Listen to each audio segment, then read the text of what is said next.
내부 공간 안에 기둥이 없다고요? 네, 내부에 있어야 할 기둥이 외부에 나와 있는 거고요. 한여름에는 아트리움 상부 온도가 70도까지 올라가게 됩니다. 70도요? 굉장히 더울 것 같은데.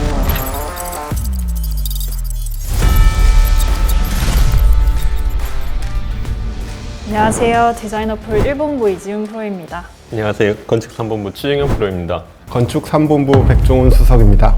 경부고속도로 지나가다 보면 새로 생긴 독특한 건물이 하나 있는데 혹시 보신 적 있으세요? 철골 프레임으로 된 건물이 눈에 띄더라고요. 중후한 느낌의 직사각형의 건물을 보고 한눈에 HD 현대 글로벌 R&D 센터라는 걸 알 수 있었는데요. 외관도 독특하지만 그 내부에 또 반전의 매력을 가지고 있는 건물인데요. 오늘은 H현대 글로벌 R&D 센터에 대해서 이야기해 볼까 합니다.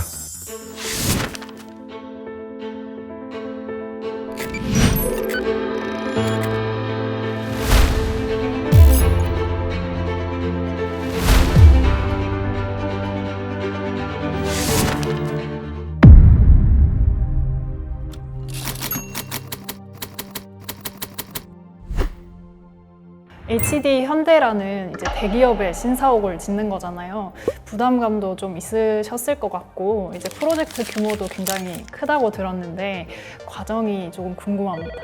2018년에 니켄 세키랑 공동 설계로 저희가 현상 설계부터 참여를 제가 시작을 했고요. 건물 지어지기까지 거의 4년 정도 계속 설계를 담당을 했었습니다. 그래서 근데 이 건물의 외관도 독특하지만 내부의 시스템들도 독특한 부분들이 많아서 실현하기까지 좀 어려운 부분들이 많았기 때문에 더 애착이 가는 건물입니다. 그때 제가 첫 프로젝트를 진행을 했을 때 한국어하고 일본어가 난무했던 그 회의실, 확고한 디자인을 주장을 했던 니켄 세키하고 발주처랑 그다음에 설계팀하고 저희하고 같이 합사를 통해서 진행을 했던 거라 마무리가 되는 단계에서 끈끈한 정이 좀 생겼어요. 이 건물 자체가 철골 프레임으로 되어 있잖아요. 그래서 HD 현대를 상징하는 좀 거대한 광고판 같은 느낌도 드는데 이 철골 프레임이 디자인적인 거 외에도 좀 기능적인 요소로도 활용이 되는 건가요? 네, 이 모형을 보면서 말씀드릴게요. 이 바깥에 있는 프레임이 어쨌든 이 외관을 보여주는 가장 큰 특징인데 일반 건물은 기둥이랑 보가 건물 안에 있어야 되는데 이 건물은 그 프레임이 구조체가 바깥으로 나와 있는 거예요. 철과 함께 성장해온 H현대 그 아이덴티티를 바로 보여주는 그런 디자인적인 역할을 하고 있고요. 사무공간에는 기둥이 없습니다. 18m 내부 공간은 기둥이 없기 때문에 내부 활용도가 굉장히 높게 그렇게 되어 있습니다. 아웃프레임은 그런 디자인적인 역할도 하지만 기능적인, 친환경적인 기능 역할도 하고 있습니다. 햇빛을 막아주는 차양의 역할을 하고 있고요. 그리고 이 주변이 경부고속도로랑 맞은편에 또 아파트가 있기 때문에 빛 반사에 대한 우려가 많았습니다.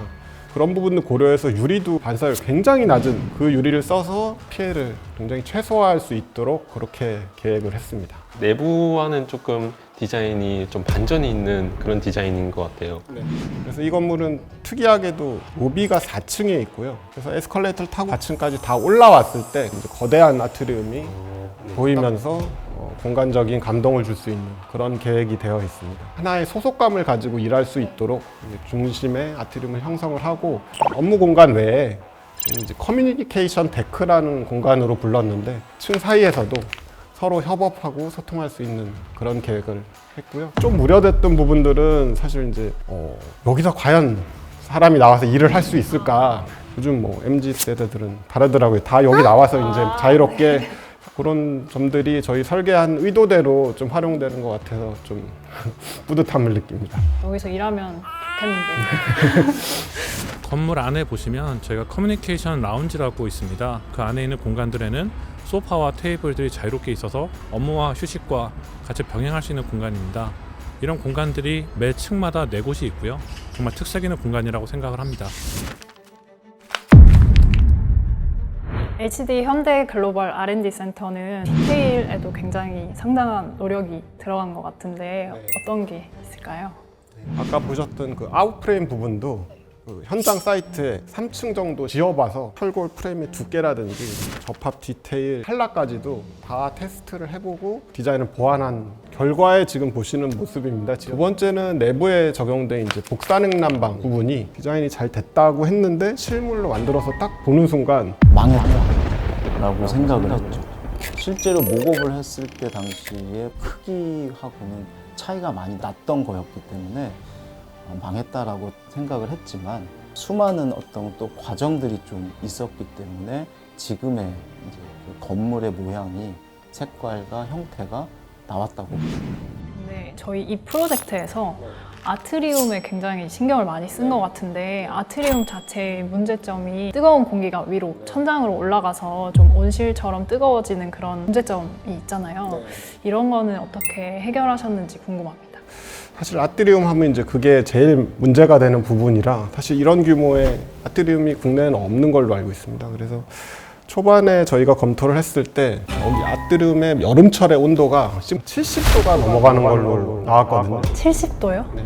건축적인 거랑 설비적인 것들로 그것을 해소할 수 있는 방안을 고려를 했는데요. 건축적으로는 뜨거운 공기를 빼내야 되기 때문에 상층부 이쪽에는 다 전동창이 계획이 되어 있습니다. 그래서 뜨거운 공기가 모이면 바깥으로 뺄 수 있게 계획이 되어 있고 천창 맨 위에는 천창 외부에다가 외부 차양을 적용을 했습니다. 그래서 뜨거운 햇빛을 차단할 수 있도록 건축적으로 그렇게 계획이 되어 있고요. 설비적으로도 사실 여기 뜨거운 공기를 에너지적으로 좀 활용할 수 있는 방향을 계획했습니다. 여름에는 뜨거운 공기가 이쪽에 모이게 돼 있는데 그러면은 뜨거운 공기에 차가운 공기를 섞어줘가지고 여기를 좀 중화시켜 주는 거죠.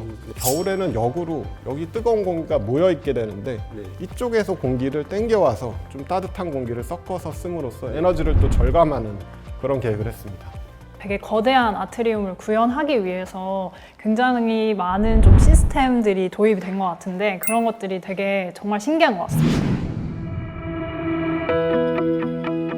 HD 현대 프로젝트를 하시면서 좀 많은 노하우가 생기셨을 것 같은데 좀 전수해 주실 수 있으신가요? 저는 그 전에 이제 히림 건축물 중에 굉장히 비정형이 많다 보니까 그런 것들을 많이 해봐서 사실 굉장히 쉬울 줄 알았어요. 근데 막상 해보니까 어떻게 보면 더 어렵더라고요. 담당하신 분들이 그런 말씀 많이 하셨어요. 작은 후짐이 모여서 큰 후짐을 만든다라는. 여긴 괜찮겠지, 여긴 괜찮겠지 하는 거 점점 모여가지고 건물이 퀄리티가 떨어진다. 그런 부분 세세하게 다 설계를 해달라는 요청을 많이 하셔서 저도 그런 부분들 많이 배웠고 성장하는 계기가 좀 됐던 것 같습니다. 이런 네모네모한 그런 반듯한 네. 건물이 이제 디테일들 하나하나가 조금만 흐트러져도 그게 눈에 확 튀니까 좀 크게 다가오는 것 같아서 그런 점들이 어려우셨을 것 같아요.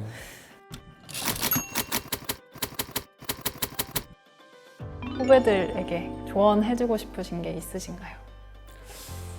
헤어질 결심이라는 영화 대사를 좀 언급드리자면 거기서 품위가 어디서 나오는지 아냐, 자부심이다라는 대사가 있어요. 설계하는 각자가 본인이 맡은 부분이 뭐 작든 크든 간에 본인이 자부심을 가질 수 있을 정도로 좀 설계를 한다 그러면 건물이 품위 있는 건물이 되지 않을까, 그런 생각을 좀 해봤습니다. 오늘 이 건물 소개를 해드렸는데 어떠셨어요? 웅장한 건물이지만 되게 단순한 그런 건물이라고 생각을 했었는데 이제 많은 것들이 고려된 건물이어서 좋은 건물 짓기 위해서는 이런 많은 노력이 필요하다는 걸 좀 깨닫게 됐습니다. 사실 이 건물의 외관이 되게 멋있고 내부는 또 되게 유기적이고 이런 이미지들만 보였었는데 이 건물에 대한 시스템이나 그리고 좀 어려운 상황들이 생각이 들게 되면서 이 건물에 직접 가게 되면 좀 더 세세하게 세밀하게 볼 수 있을 것 같다는 생각이 들었습니다. 이 건물 실제로 5층까지는 다 일반인에게 개방이 되어 있습니다. 그래서 실제로 오셔서 보시면 오늘 설명드린 부분이나 그런 부분들이 이해도 더 잘 되고 더 유익한 시간이 되실 것 같습니다. 그리고 마지막으로 사실 설계는 저희가 했습니다만 시공까지 같이 노력해 주신 H현대 관계자분들 그리고 현대건설 그리고 니켄세키 관계자분들에게 감사의 말씀을 좀 드립니다. 이게 대형 프로젝트이다 보니까 다양한 주체들의 상충된 의견들이 나올 수밖에 없거든요. 백종원 수석은 그걸 조율하고 협의하는 어떤 뚝심으로 이 프로젝트를 마무리했던 걸로 기억이 납니다.